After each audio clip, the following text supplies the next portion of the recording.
Welcome back to my channel. আমি খুব unique একটা রান্না করে দেখাবো, সেটা হচ্ছে গিয়ে আচারি শুটকি। শুনে অবশ্যই অবাক হবেন, আমরা আচারি মাংস খেয়েছি, আচারি চিকেন খেয়েছি, আচারি শুটকি এটা আবার কি?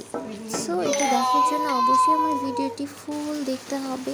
অবশ্যই বাসায় এটি ট্রাই করে খেয়ে দেখবেন যে কতটা ইয়ামি। গরম ভাত বা খিচুড়ির সাথে, আমি হচ্ছে গিয়ে গরম পোলাওয়ের সাথে এটা খাই, তো যার যার ব্যাপার। তো চলুন আমি কত অল্প সময়ে আচারি কেটে রান্না করে দেখাচ্ছি। জন্য আপনাদের লইট্টা মাছের যে শুটকিটা আছে সেটা লাগবে। ফার্স্টে আমি এখানে ধনিয়া পাতা কুচি করে নিয়েছি, রসুন কুচি করে নিয়েছি, পেঁয়াজ কুচি করে নিয়েছি, আর কাঁচামরিচ ঠিক এইভাবে ফালি করে নিয়েছি। দেখতেই পাচ্ছেন 4-5টা কাঁচামরিচ নিয়েছি। আমি এখানে শুকনো মরিচও অ্যাড করব। প্রথমে আমি একটি প্যানে সরিষার তেল নিয়ে নিচ্ছি, আপনারা এখানে সয়াবিন তেল নিয়ে নিতে পারেন। আমি শুটকিগুলো এইভাবে করে কিউব করে কেটে নিয়েছি, সুন্দর করে গরম পানি দিয়ে ধুয়ে নিয়েছি। গরম পানি এই জন্যই আমি ওয়াশ করেছি, কারণ এটা যে স্মেলটা সেই স্মেলটা থাকবে না। দেন আমি অল্প আঁচে সুন্দর করে আস্তে আস্তে ভেজে নেব। যখন ফ্রাই হয়ে যাবে খুব সুন্দরভাবে, দেন আমি এগুলো নামিয়ে নিব। আর এই তেলটির মধ্যে আমি সুন্দরভাবে রান্না করে নিব। তেলে আমি এখানে রসুন কুচি, পেঁয়াজ কুচি দিয়ে সুন্দর করে ভেজে নেব। মশলাটি ভাজা হয়ে গেলে দেন সব কিছু মরিচ কুচি আমি দিয়ে দিচ্ছি এখানে সুন্দরভাবে আস্তে ধীরে ভেজে এক এক করে যে পেস্টগুলি আছে, পেঁয়াজ পেস্ট, রসুন, আদা সব একত্রে দিয়ে দিচ্ছি। সুন্দর করে কষিয়ে আমি এভাবে আমরা অন্যান্য কারিগুলো রান্না করি, সেম একই প্রসেসে, জাস্ট হচ্ছে গিয়ে আমি এখানে সরিষার তেলটি ইউজ করছি।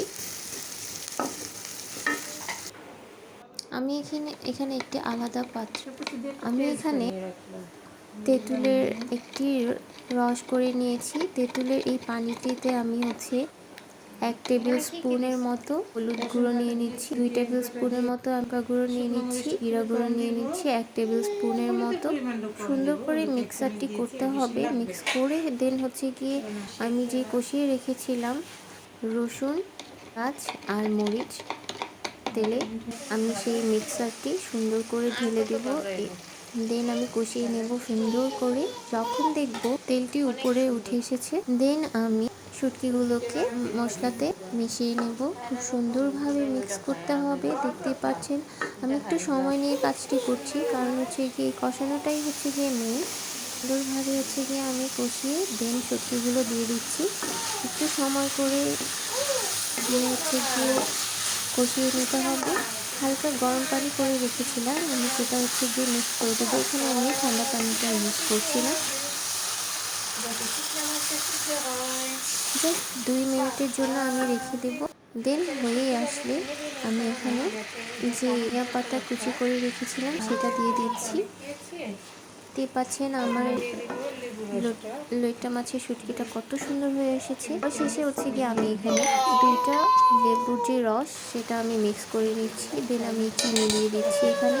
চিনিটা স্কিপ অবশ্যই করা যাবে না, কারণ এটা আচারি মাংস যেহেতু চিনিটা অবশ্যই লাগবে। দেন আমি এখানে 5 ফোড়ন দিয়ে দিচ্ছি। আমার শুটকি মাছের কারি রেডি হয়ে গেছে। So if you like my video, please like and subscribe my channel. Thank you.